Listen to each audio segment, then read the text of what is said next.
31 décembre 2024. Je vous remercie. La parole est maintenant à Monsieur Christian Baptiste.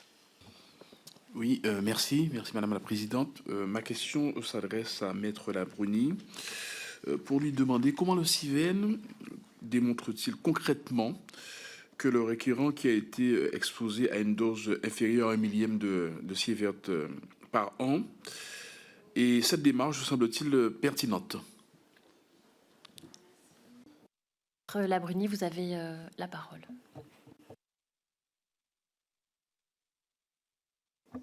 Monsieur le député également. Alors d'abord, le CIVEN utilise les données personnelles qu'il est susceptible d'avoir pour les personnes qui formulent une demande. Alors, ça concerne précisément des salariés, des militaires, des appelés qui, lorsqu'ils ont bénéficié d'une surveillance médicale radiobiologique lors de leur séjour.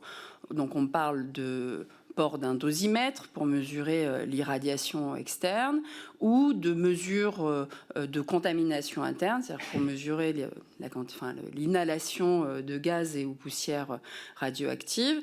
Et ces examens spécifiques sont du nom barbare d'anthropospectrogammamétrie, l'analyse des selles, l'analyse des urines, mais en réalité, on les retrouve assez peu dans les dossiers à nouveau de militaires ou de salariés. Et pour la population, il n'y a aucune mesure individuelle qui a été prise à l'époque. Donc, lorsqu'il n'y a pas de données individuelles, le CIVEN va utiliser des données collectives, notamment de dosimétrie d'ambiance, et s'appuyer, on l'a rappelé, sur les rapports qu'il a à sa disposition. Et en l'occurrence, il s'appuie exclusivement sur ce rapport du CEA, dont les données, j'insiste sur l'importance de la terminologie, le CIVEN dit le rapport du CEA dont les données ont été validées par un rapport de l'AIEA, l'Agence internationale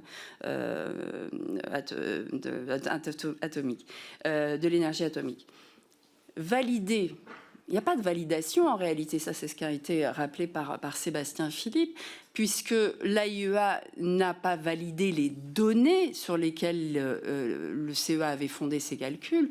Le CEA a validé la méthodologie, c'est-à-dire les calculs, mais il n'a pas eu les données en main, il n'a pas pu les vérifier, il n'a pas pu vérifier les mesures qui ont été faites à l'époque. Donc, il ne valide pas les données utilisées par le CEA, il part du principe que ces données sont justes, puisqu'il ne les a pas. Il valide la façon dont ça a été calculé.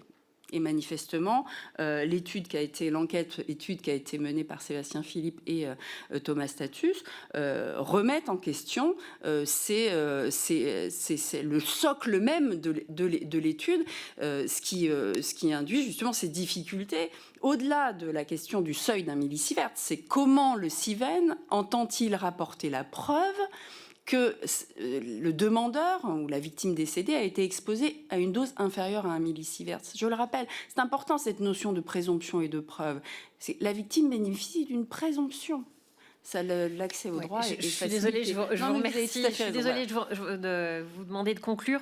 Nous avons encore 2 questions. Je vous remercierai de respecter les temps impartis, puisque pour qu'on puisse commencer la deuxième partie dans les temps. Donc, nous avons maintenant